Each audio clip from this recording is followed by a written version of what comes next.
Hello friends.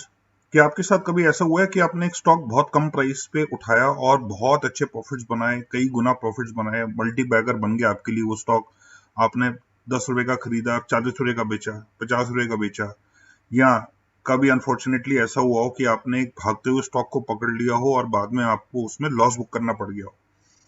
तो ये ऐसे जो स्टॉक्स होते हैं, खास करके जो बहुत कम प्राइस पे उठाए जाते हैं, वो पेनी स्टॉक्स होते हैं। और कई बार ऐसे जो मल्टी बैगर स्टॉक्स बन जाते हैं, वो ऑपरेटर उनको मैनिपुलेट कर रहा होता है, उनको चला रहा होता है। तो कुछ लोग, हो सकता है अगर बहुत किस्मत वाले हों तो बहुत पैसा बना भी लें, और अगर आप अनलकी रहे तो आपके बहुत पैसे उसमें जा भी सकते हैं। तो इसमें थोड़ा सा डिटेल में आपको समझाना चाहूंगा कि आप ये चीजें सारी काम कैसे करती हैं और इनको आइडेंटिफाई कैसे करना है।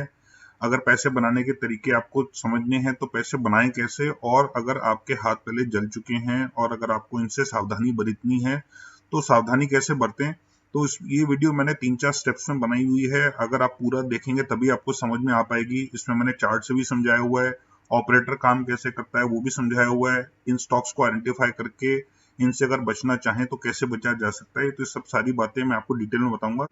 मेरे साथ बने रहिएगा। तो चलिए वीडियो को शुरू करते हैं। तो बस जल्दी से आपको बता दूं कि व्हाट आर पेनी स्टॉक्स। तो पेनी स्टॉक एक ऐसी कंपनी के स्टॉक को बोला जाता है जो बहुत ही कम प्राइस पे ट्रेड कर रही होती है। वो प्राइस 1 रुपए से कम भी हो सकता है, 2 रुपए भी हो सकता है, 3 रुपए भी हो सकता है, लेकिन बहुत ही कम वैल्यू पे जो स्टॉक्स ट्रेड करते हैं उनको नॉर्मली पेनी स्टॉक्स बोला जाता है। और ये प्राइसेस कम क्यों होते हैं? क्योंकि उसके फंडामेंटल्स हैं कंपनी के, वो वीक थे, इसीलिए मार्केट ने उसको पनिश किया। अगर कंपनी बहुत अच्छा परफॉर्म कर रही होती, सेल्स अच्छी होती, प्रॉफिट्स अच्छी होती, बाकी पैरामीटर्स अच्छे होते, तो स्टॉक काफी ऊपर के लेवल्स पे ट्रेड कर रहा होता और स्टॉक को जो मार्केट है वो अच्छा पी मल्टीपल भी देती, उसका पी रेशियो अच्छा होता, उसका बुक प्राइस टू बुक अच्छा होता, कई सारी और फैक्टर्स काफी अच्छे होते, उसका मार्केट कैप अच्छा होता। और इन स्टॉक्स में अच्छी और बुरी बात यह है कि अच्छी बात जो है वो ये है कि अगर सही टाइम पे पकड़ लिया जाए और सही टाइम पे बेचा जाए तो आपके पैसे कई गुना ज्यादा बन सकते हैं। अगर आपने 4 रुपए की चीज खरीदी तो वो 20 रुपए की भी बेच सकते हैं, 10 रुपए की भी बेच सकते हैं, 50 रुपए, 100 रुपए, और कई बार तो बहुत ज्यादा। वो मैं आपको, जैसे वीडियो आगे बढ़ेगी आपको मैं बताऊंगा कि कितने कम पैसे के स्टॉक्स कहां तक भी जा सकते हैं। लेकिन अगर आप गलत जगह आपने खरीद लिया तो आपके बहुत पैसों का नुकसान भी हो सकता है। और ये सब होता है काफी कम समय में, मतलब कुछ दिनों से लेकर कुछ महीने में ये सारा खेल खत्म हो सकता है। तो चलिए आइए इनको चार्ट्स के द्वारा जानते हैं क्या हो सकता है। तो सबसे पहले मैंने आपके लिए रुचि सोया का चार्ट निकाला है। अब रुचि से अगर आप देखेंगे तो ये अप्रैल के महीने की बात है और ये स्टॉक ट्रेड कर रहा था लगभग 250 से थोड़े कम के रेट पे, और ये डेली अपर सर्किट मारता गया। यहाँ पे इसने थोड़ा ब्रेक लेके नीचे भी आया, उसके बाद फिर इसने अपनी वापस मूवमेंट कंटिन्यू करी और जाते जाते इसने 1500 से भी ऊपर का हाई बनाया। अब आप सोच सकते हैं कि ये है लगभग जून 26 की डेट है जिस दिन ये स्टॉक में ब्रेक लगी और ये नीचे आना शुरू हुआ। और अगर आप इसका पुराना चार्ट देखें और पहले का, तो अगर पिछले साल का आप चार्ट देखेंगे तो ये स्टॉक का लो जो था वो 4 रुपए से भी नीचे का स्टॉक था। तो आप ये समझिए कि 4 रुपए से नीचे का स्टॉक जो है उसने 1500 रुपए से ऊपर का हाई बनाया। तो आप हिसाब लगा सकते हैं कितनी जबरदस्त वैल्यू बन गई होगी अगर किसी ने पहले से खरीद के रखा होगा, और इस लेवल, कहीं मतलब इस लेवल से पहले कहीं भी अगर उसने बेच दिया तो कितने जबरदस्त रिटर्न उसके बन गए होंगे। अब आप देखिए यहाँ से इसमें लोअर सर्किट लगने शुरू हुए, और अगर गलती से किसी ने इस प्राइस के आसपास खरीद लिया हो तो वो सोचिए कितने भारी नुकसान पे होगा कि 1500 का स्टॉक खरीदा हुआ और आज के प्राइस तक अगर उसने होल्ड करके रखा होगा, और इस बात को 25 दिन भी नहीं हुए हैं, ये स्टॉक नियरली आधा हो चुका है। 820 का रेट है इसका करंट, और हाई लगा था 1500 रुपए का। तो ये स्टॉक 15-20-25 दिनों में आधा हो गया। तो आप हिसाब लग सकते हैं कि फॉल कितनी शार्प हुई है, क्योंकि रोज अगर लोअर सर्किट लगाएगा ऑलमोस्ट 1-2 दिन छोड़ेंगे, अगर आप ये 2 दिन छोड़ दें तो उसने बाकी दिन तो लोअर सर्किट ही लगाया। तो कितनी तेजी से बढ़ा और कितनी तेजी से गिर भी रहा है, ऐसा हो सकता है। अब अगला एग्जांपल देखते हैं। नेक्स्ट एग्जांपल आपके लिए लेके आऊं अलोक इंडस्ट्रीज का। ये स्टॉक जो लो है इस स्टॉक का वो था 4 रुपए का। ₹4 के आसपास से ये स्टॉक जो है ये गया, ₹55 का इसने हाई लगाया और हार्डली 3 महीने लगे होंगे इसको लगाने में। मार्च के आसपास से इसने शुरू किया था बढ़ना ऊपर, और ये इसने जून एंड तक इसने ₹55 का हाई बना भी लिया, और वहां से अब गिर के ₹55 से गिर के ₹30 भी आ चुका है। तो अगर किसी ने अच्छे समय पे खरीद लिया होगा तो ये उसने बहुत अच्छे प्रॉफिट कमाए होंगे, लेकिन बशर्ते ये भी देखना जरूरी है कि उसने बेचा किस रेट पे। अगर उसने गिरने से पहले बेच दिया तो अच्छा है, नहीं तो उसको काफी नीचे अपॉर्चुनिटी मिलती यहाँ पे या यहाँ पे या यहाँ पे करने की, बिकॉज बाकी दिनों में तो खुली लोअर फ्रीज पे रहा था तो बेचने का चांस ही नहीं था कोई उसके पास।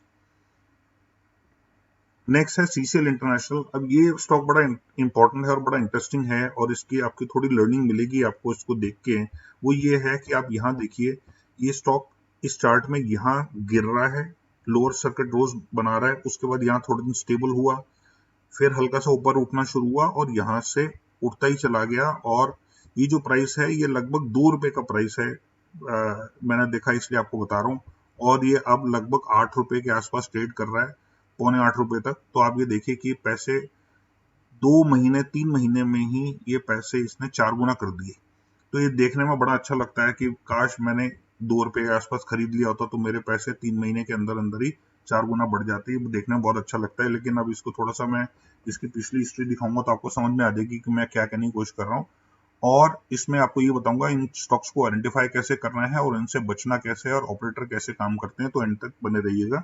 अब इसका मैंने पिछला चार्ट आपको दिखाया है, ये तो स्टॉक रिसेंटली 3-4 महीने पुराना स्टॉक पिछले स्क्रीन पे दिख रहा था आपको। अब जो आपको स्टॉक दिख रहा है वो काफी साल पुराना दिख रहा है। अब आप ये देखिए, इसने ये मंथली चार्ट है, वो डेली चार्ट था। ये मंथली चार्ट अगर आप देखें तो इतने महीने इसने लो लेवल्स पे निकाले, उसके बाद 2012 के आसपास से बढ़ना शुरू हुआ और ₹2-3 ₹5 के लेवल से ये बढ़ के ₹3000 का भी इसने लेवल टच किया। ये जो हाई पॉइंट है ये ₹3000 से ऊपर का है। तो ₹2, ₹3, ₹5 का स्टॉक या ₹10 का स्टॉक अगर ₹3000 पर पहुंच जाए तो आप हिसाब लगा सकते हैं कितना जबरदस्त रिटर्न मिला। और ये सब हुआ 2-2.5 सालों के अंदर अंदर। तो देखिए 2012 जनवरी से ये बढ़ना शुरू हुआ और मिडल ऑफ 2014 के आसपास में इसने 2500 का रेट बना भी लिया था। तो सॉरी 3000 का रेट बना भी लिया था। तो आप देख सकते हैं कि कितनी जबरदस्त मूवमेंट हुई। लेकिन उसके बाद से ये स्टॉक कंटिन्यूअसली गिरना शुरू हो गया और ये फाइनली आके ₹2 का इसने लो बनाया गिरते गिरते।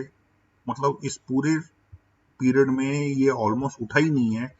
ये हर महीने इसने नए लोज बनाए और गिरते गिरते फाइनली ये अपने लो पॉइंट पे आ गया और अब दोबारा चढ़ना शुरू हो रहा है। और मैं समझता हूँ कि ये हर कुछ सालों में ऐसी साइकिल बनाता होगा जिसमें कुछ लोग फंसते होंगे, कुछ लोग पैसा बना भी लेते होंगे, कुछ लोग फंसते भी होंगे। लेकिन वो डिपेंड करता है आपने एंट्री कब करी और एग्जिट कब किया, क्योंकि सही टाइम पे एग्जिट करना इसमें बहुत इंपॉर्टेंट है। नहीं तो अगर आप फंस गए तो आप बहुत पैसे खो देंगे, इसमें कोई शक की बात ही नहीं है।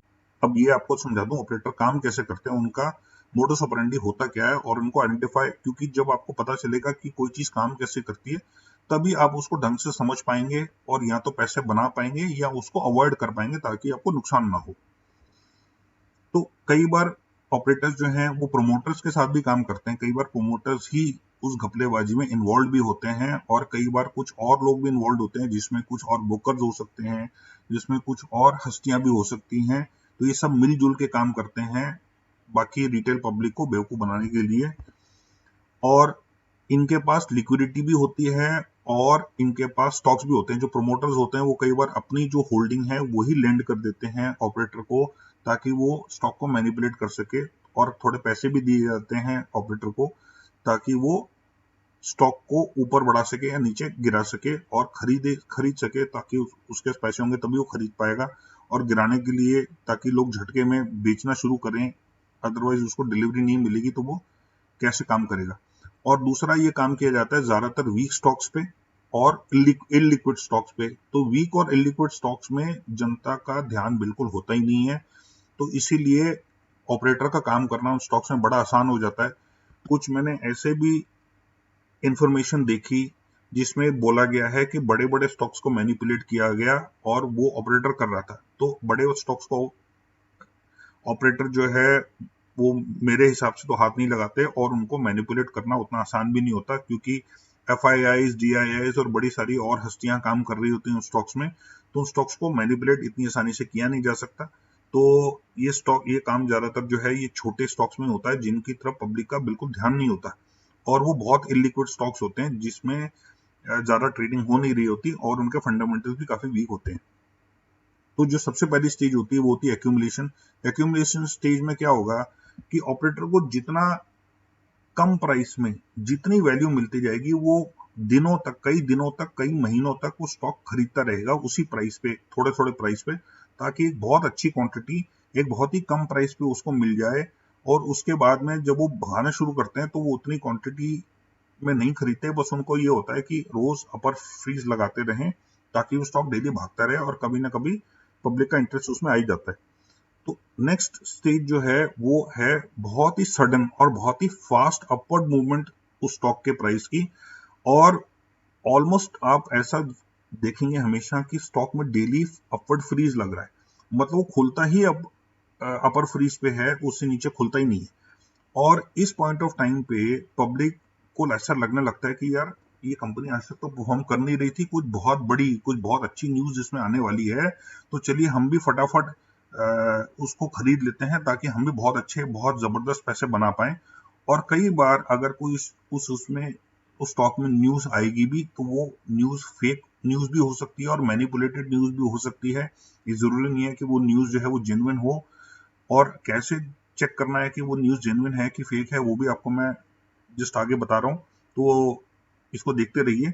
और लोग जो हैं वो इतना बिना सोचे समझे, बहुत सारी रिटेल पब्लिक जो है वो स्टॉक को ऐसे खरीदने के लिए भागती है कि बस उसी स्टॉक में उनको पैसे बनाने हैं, और वो किसी भी प्राइस पे खरीदने को तैयार होते हैं, बिना चेक किए कि स्टॉक के फंडामेंटल्स क्या हैं और वो स्टॉक पहले कितना भाग चुका है। अब जहां पे वॉल्यूम्स बंद हो जाते हैं, और मेरे कहने का मतलब ये है कि वॉल्यूम्स क्यों बंद होंगे, क्योंकि जब स्टॉक डेली अपर फ्रीज लगाएगा, तो जाहिर सी बात है जो जिन जिन लोगों के पास स्टॉक अभी भी बचा होगा, जिन्होंने अभी तक बेचा नहीं होगा, वो स्टॉक क्यों बेचेंगे, क्योंकि उनको लग रहा है भैया ऊपर जा रहा है, जाने दो, जितना ऊपर जाएगा उतना हमें फायदा होगा। तो वो क्या करते हैं, वो अपना स्टॉक जो है वो बेचना ही बंद कर देते हैं। तो अभी क्या होता है, ऑपरेटर का टारगेट अभी तक पूरा नहीं हुआ होता, तो उसको क्योंकि स्टॉक को और ऊपर लेके जाना है, तो कई बार उनको क्या करना पड़ता है, जो उनके पास क्वांटिटी अभी तक खरीदी हुई थी उसके बेसिस पे वो लोअर फीस लगाना शुरू कर देते हैं। तो जब लोअर फीस लगाना शुरू करते हैं, तो जो लोग होल्ड करके बैठे थे उस स्टॉक को, उनको लगता है भैया ये तो गड़बड़ हो गई, और अब इस स्टॉक का प्राइस जो है वो गिरने वाला है, तो इससे पहले कि और गिर जाए, इस स्टॉक को फटाफट बेच के भागो यहाँ से, इस स्टॉक में से बाहर निकलो, क्योंकि हमारे जितने पैसे बनने थे बन गए। उसके बाद जब काफी जनरेट हो जाता है इंटरेस्ट उस स्टॉक में, और रिटेल पब्लिक का अटेंशन पूरा फोकस होता है, क्योंकि जब स्टॉक रोज भाग रहा होगा तो रोज टॉप गेनर्स में आएगा, और न्यूज चैनल्स भी उस पर न्यूज चलाएंगे, कई सारी और ब्रोकरेजेस की भी उसमें रिकमेंडेशन आनी शुरू हो जाएगी कि ये स्टॉक इतने रिटर्न्स दे चुका है। तो जब इतना हाईलाइट हो जाएगा वो स्टॉक, तो रिटेल पब्लिक का इंटरेस्ट भी सडनली उसमें फोकस हो जाता है, जो बिल्कुल ही उस स्टॉक के बारे में सोच नहीं रहे थे, वो सडनली एकदम से बहुत एक्साइटेड हो जाते हैं उस स्टॉक के बारे में, और वो उस स्टॉक को खरीदने के लिए भागते हैं। और जब रिटेल पब्लिक खरीदने भागती है, तो स्टॉक ऑटोमेटिकली वो ऊपर और भागता चला जाता है। तो इसमें ऑपरेटर ज्यादातर अपना काम कर चुका होता है, अब पब्लिक उसको ऊपर भगाती है स्टॉक को, और जैसे वो आंखें बंद करके स्टॉक को खरीदती जाती है, तो वो प्राइसेस अपने आप ऊपर बढ़ते जाते हैं।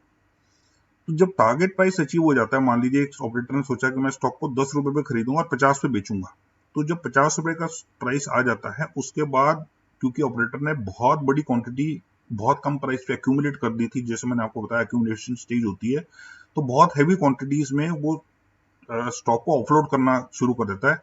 और इस समय हो क्या रहा होता है, पब्लिक बहुत बड़े बड़े बाय ऑर्डर्स लगा के बैठी होती है, हजारों लाखों लोग जो हैं वो बाय ऑर्डर्स बहुत बड़ी क्वांटिटी में, जो बाइंग पोजीशन है वो बड़ी क्वांटिटीज में खड़ी होती है, तो ऑपरेटर के लिए बहुत हैवी क्वांटिटीज ऑफलोड करना बहुत आसान हो जाता है। उसको स्टॉक को बहुत ज्यादा गिराना नहीं पड़ता उस हैवी क्वांटिटी को ऑफलोड करने के लिए, क्योंकि डिमांड ही इतनी ज्यादा होती है स्टॉक के लिए। लेकिन जब स्टॉक बहुत हैवी क्वांटिटीज में ऑफलोड होना शुरू होता है, तो जितने लोग खरीदार थे उन सबका जब पूरी डिमांड पूरी हो गई, उसके बावजूद भी ऑपरेटर के पास बहुत सारी क्वांटिटी बची थी, तो सडनली उस स्टॉक में लोअर फ्रीज लगना शुरू हो जाता है, डाउनवर्ड फ्रीज। ऐसे स्टेज में क्या होता है कि बायर्स होते नहीं है और सेलर जो है वो ऑपरेटर होता है खूब सारे शेयर्स लेके। लेकिन कई बार जब डेली लोअर फीस लगते हैं, लेकिन इसमें भी बायर्स को लगता है भाई नीचे आ गया थोड़ा सा स्टॉक तो बाइंग फ्रीज खत्म हो गया, क्योंकि वो बाय इसलिए नहीं कर पा रहे थे क्योंकि रोज अपर सर्किट लग जाता तो वो खरीदेंगे कैसे। तो जब स्टॉक में लोअर फीस लगना शुरू होता है तो लोगों को लगता है भाई अब हमारा चांस आ गया, अब हम खरीद सकते हैं, क्योंकि पहले हमें स्टॉक इस किसी भी प्राइस पे मिल ही नहीं रहा था, क्योंकि अपर फीस पे कोई बेचने को तैयार नहीं था। तो अगर हमें स्टॉक लेना है तो हम लोअर प्राइस पे ले लें तो हमारे लिए और भी अच्छा है। तो हमारे को स्टॉक मिल भी रहा है और कम पैसे में भी मिल रहा है, कल तक तो ज्यादा पैसे में मिल रहा था। तो जब बायर्स खत्म हो जाते हैं, जब लोगों को लगने लगता है अरे यार ये तो रोज लोअर फीस मार रहा है, अब इसको स्टॉक को खरीदने को कोई फायदा नहीं है, तो बायर्स जो है वो पीछे हट जाते हैं।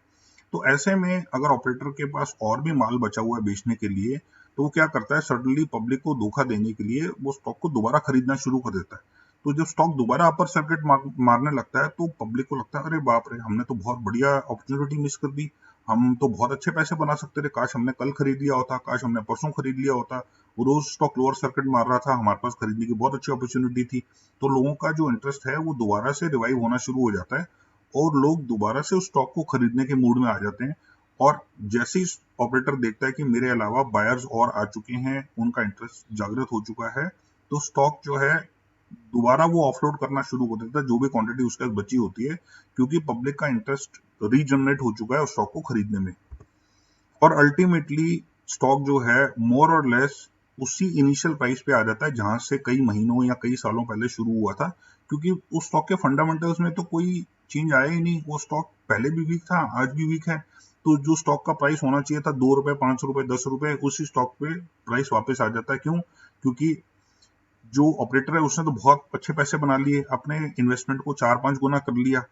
लेकिन जो पब्लिक फंसी हुई थी, जब उनको लगता है कि यार ये तो स्टॉक कहीं मूव ही नहीं कर रहा और रिजल्ट जो है वो भी खराब आ रहे हैं, जो हमने न्यूज सुनी थी बहुत बढ़िया होने वाला है, ये होने वाला है, वो होने वाला है, वो तो कुछ हो नहीं रहा है, तो स्टॉक क्योंकि नीचे गिर रहा है तो अल्टीमेटली वो भी धीरे धीरे बेचना शुरू कर देते हैं, क्योंकि उनको लगता है भाई हम तो बेवकूफ बन गए हैं और इस स्टॉक में अब कुछ अपवर्ड मूवमेंट का दम बचा नहीं है। तो जो पहले बेचने शुरू कर देता है उसकी वजह से बाकी लोग भी फॉलो करते हैं और धीरे धीरे वो प्राइस नीचे आ ही जाता है। और अगर ऑपरेटर ने चाहा या प्रमोटर ने चाहा तो कुछ सालों बाद दोबारा वो साइकिल फिर से शुरू हो जाएगी, जैसे मैंने आपको सीसीएल इंटरनेशनल के केस में दिखाया। अब ये आपको समझा दूं कि अगर जेन्युइन उस स्टॉक में कोई बात है, कोई न्यूज है, कोई डेवलपमेंट्स हैं, कुछ फंडामेंटल इम्प्रूव करने वाले हैं, तो वो हम पता कैसे करें। तो सबसे पहली बात तो ये है कि स्टॉक जनरली कब मूव होता है ऊपर और फंडामेंटल जब इम्प्रूव हो रहे होते हैं, तो सबसे पहले म्यूचुअल फंड्स और एफआईआईज और डीआईआईज को पहले पता लगता है, या किसी बड़े इन्वेस्टर को पहले पता लगता है कि इसमें वाकई कोई अच्छी मूव होने वाली है, इसका टर्न अराउंड होने वाला है, एक ग्रोथ स्टोरी बनने वाली है। तो ये सबसे पहले उठाते हैं इस स्टॉक को, या तो बड़े इन्वेस्टर या म्यूचुअल फंड, एफआईआईज या डीआईआईज। तो अगर ऐसा कोई उठा रहा है तो वो एक बल्क डील होगी नॉर्मली, और बल्क डील का जो है या तो फाइनेंशियल न्यूज चैनल्स में या फाइनेंशियल एप्स में, जैसे मनी कंट्रोल हो गया, स्टॉक एज हो गया, कई सारे और एप्स हैं, इनमें भी न्यूज आ जाती है कि इस इन्वेस्टर ने या इस म्यूचुअल फंड ने या इस एफआई ने स्टॉक खरीदा है। या आप उसके बल्क डील वाले कॉलम में भी चेक कर सकते हैं कि क्या ऐसी कोई बल्क डील किसी बड़े इन्वेस्टर या एफआई या म्यूचुअल फंड ने करी है कि नहीं करी। दूसरी बात कि अगर कोई पॉजिटिव न्यूज होगी स्टॉक में तो कंपनी को एक्सचेंज को भी डिक्लेयर करना पड़ता है स्टिपुलेटेड पीरियड में। तो अगर कोई न्यूज आप स्टॉक की सुनते हैं कि बड़ा अच्छा कुछ होने वाला है, तो आप सबसे पहले ये भी चेक करिए कि क्या उसने एक्सचेंज में कोई ऐसी इंफॉर्मेशन दी है कि नहीं दी है कि वाकई में वो कोई बड़ी डील करने वाला है, कोई बड़ी एक्विजिशन करने वाला है, या उसके स्टॉक में कोई बड़ी कंपनी इन्वेस्टमेंट करने वाली है, कैपिटल डालने वाली है। तो ये सब चीजें आप एक्सचेंज की वेबसाइट से भी चेक कर सकते हैं, नहीं तो जो एप्स हैं फाइनेंशियल ऐप, उनमें भी ये न्यूज नॉर्मली आ जाती है। तीसरा, स्टॉक के प्राइस को आप चार्ट्स पे भी देखें। क्यों? क्योंकि अगर उस स्टॉक में लॉन्ग टर्म ट्रेंड पॉजिटिव था और वो लॉन्ग टर्म में आपको स्टॉक बढ़ता हुआ दिख रहा है, तो वो स्टॉक एक अच्छा होना चाहिए। और अगर कोई फॉलिंग ट्रेंड है तो इसका मतलब उस स्टॉक के फंडामेंटल्स वीक होते जा रहे हैं। तो ऐसा स्टॉक अगर सडनली राइज होना शुरू होता है तो वो अच्छी न्यूज हो सकता है ना हो और ये ट्रैप हो, जैसा मैंने आपको दिखाया। तो स्टॉक्स जिनमें एक फॉलिंग ट्रेंड रहा है उसमें जब तक कोई सॉलिड फंडामेंटल न्यूज आपको प्रूव नहीं हो जाती और कंफर्म नहीं हो जाती तब तक आप उस स्टॉक में हाथ ना लगाएं। बेशक आपको थोड़ा सा महंगा खरीदना पड़े, लेकिन आप तभी खरीदें जब आपको ये कंफर्म हो जाए कि हाँ अब इस स्टॉक में टर्न अराउंड हो चुका है, इस स्टॉक के फंडामेंटल्स इंप्रूव हो रहे हैं और कुछ और अच्छी न्यूज आनी शुरू हो जाए, तो तब उस स्टॉक में आप बेशक थोड़ा महंगा खरीद के, लेकिन एक आप अपने पैसे गंवाएंगे नहीं, आप इससे भी बहुत अच्छे रिटर्न्स बना सकते हैं। तो ये आपको सिखाना था ताकि आपको समझ में आ जाए कि मैं अगर ऐसे स्टॉक में इन्वेस्ट कर रहा हूँ या कर रही हूँ तो आपके रिटर्न्स आप सही टाइम पे प्रॉफिट बुक कर लें। क्योंकि रोज अगर कोई स्टॉक अपर सर्किट मारना शुरू हो जाए तो आप ये मान के चल लीजिए या तो उसमें वाकई में बहुत अच्छी न्यूज है या वो स्टॉक मैनिपुलेट हो रहा है। तो अगर वो स्टॉक मैनिपुलेट हो रहा है तो आप थोड़ा सा कम प्रॉफिट बना के भी निकल जाएंगे तो ज्यादा सेफ रहेंगे, क्योंकि जब ये स्टॉक लोअर फीस मारना शुरू करेगा तो आपके लिए निकलना नामुमकिन हो जाएगा और हो सकता है आपने जिस प्राइस पे खरीदा था आप उससे कम प्राइस पे बेचें। तो ऐसे स्टॉक से या तो बच के रहें या जल्दी प्रॉफिट बुक करके निकल जाएं। Thank you so much for watching. और अगर आप सब्सक्राइबर नहीं हैं तो सब्सक्राइब करके बेल नोटिफिकेशन करके ऑल का बटन दबाना मत भूलिएगा। और वीडियो अगर आपको इन्फॉर्मेटिव और यूजफुल लगी हो तो लाइक जरूर करिएगा। और मेरा ईमेल है investwise0070@gmail.com। और अगर आप चाहें तो कमेंट्स के अलावा मुझे ईमेल पे भी लिख सकते हैं। अगर आपके कोई सजेशंस हैं, कोई क्वेश्चंस हैं, कोई क्वेरीज हैं तो वो भी आप कर सकते हैं। और अगर आप कोई चाहते हैं कि मैं किसी और टॉपिक पे वीडियो बनाऊं तो वो भी आप मेरे को कमेंट्स में या ईमेल पे लिख सकते हैं। मेरी पूरी कोशिश रहेगी कि मैं जल्द से जल्द आपकी ख्वाहिश पूरी कर दूं। And thank you so much and take care and God bless.